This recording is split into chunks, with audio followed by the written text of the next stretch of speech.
नमस्कार दोस्तों, 7 नवंबर 2023 को बिहार विधानसभा में एक विधेयक पेश किया गया।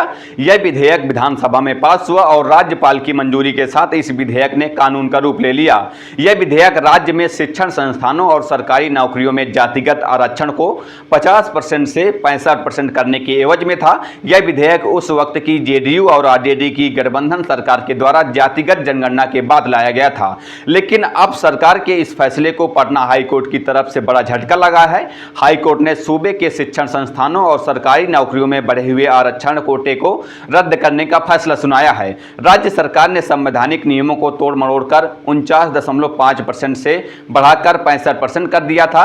यह आरक्षण शिक्षण संस्थानों में प्रवेश और सरकारी सेवाओं के लिए था। आरक्षण बढ़ाने को लेकर पटना हाईकोर्ट में चुनौती दी गई। जस्टिस के विनोद चंद्रन और जस्टिस हरीश कुमार ने इस केस की सुनवाई करते हुए कहा कि यह संवैधानिक दृष्टिकोण से गलत है और यह आर्टिकल 14, 15 और 21 के अगेंस्ट है। पूरा मामला क्या है जानेंगे हम इस रिपोर्ट में, लेकिन उससे पहले आप अगर हमारे चैनल पर नए हैं तो चैनल को सब्सक्राइब कीजिए और बेल आइकन दबाकर वीडियो को शेयर कीजिए। दरअसल बीते वर्ष जातिगत जनगणना के बाद आरजेडी के साथ चल रही नीतीश सरकार ने आरक्षण की सीमा को 50% से बढ़ाकर 65% करने का फैसला किया था।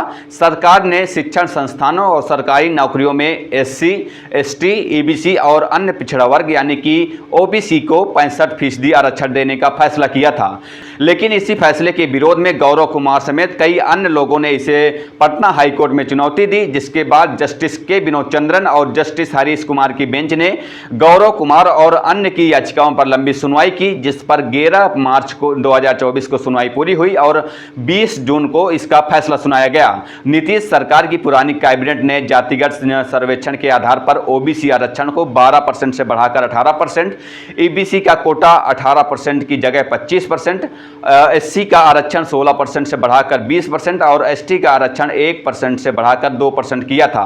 बिहार विधानसभा से यह विधेयक 9 नवंबर को पास हो गया, जबकि 21 नवंबर को राज्यपाल की मंजूरी के बाद इस विधेयक ने कानून का रूप ले लिया। इसके साथ ही पूरे राज्य में यह लागू भी हो गया। प्रदेश के आरक्षण बढ़ाने का यह पूरा फैसला जातिगत सर्वे के आधार पर किया गया था। दरअसल बीते वर्ष जातिगत सर्वे के शुरुआती आंकड़े 2 अक्टूबर को जारी किए गए थे। इसमें बताया गया था कि बिहार में अन्य पिछड़ा वर्ग यानी कि OBC और अत्यंत पिछड़ा वर्ग यानी कि EBC की कुल आबादी 63% से ज्यादा है। वहीं राज्य में अनुसूचित जाति से आने वाले लोगों की आबादी 19.65% है। इस सर्वे के आंकड़ों का दूसरा भाग 7 नवंबर को विधानसभा में पेश किया गया। इसमें बताया गया कि किस वर्ग और किस जाति में कितनी गरीबी है। सर्वे के मुताबिक बिहार में अनुसूचित जनजाति में 42.7% परिवार गरीब हैं, जबकि अनुसूचित जाति के कुल 42.93% परिवार गरीब हैं। वहीं सामान्य वर्ग में गरीब परिवारों की संख्या 25.9% है। पिछड़ा वर्ग के अंदर 33.16% परिवार गरीब है और अत्यंत पिछड़ा वर्ग यानी EBC में 33.5% परिवार गरीब है। इस सर्वे को आधार बनाते हुए सरकार ने यह फैसला लिया था, लेकिन अब कोर्ट ने इस फैसले पर रोक लगा दी है।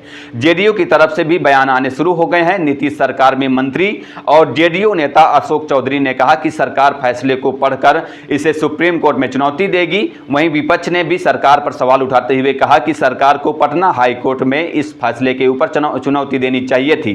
बहरहाल अभी के लिए तो सरकार के इस फैसले पर रोक लगा दी गई है, लेकिन अब इस मामले में आगे की जो अपडेट होगी हम आप तक पहुंचाते रहेंगे। फिलहाल इस वीडियो में इतना ही। आपकी क्या राय है हमें कमेंट करके जरूर बताइएगा। मिलते हैं किसी नए वीडियो के साथ, तब तक के लिए बने रहिए हमारे चैनल पर। धन्यवाद।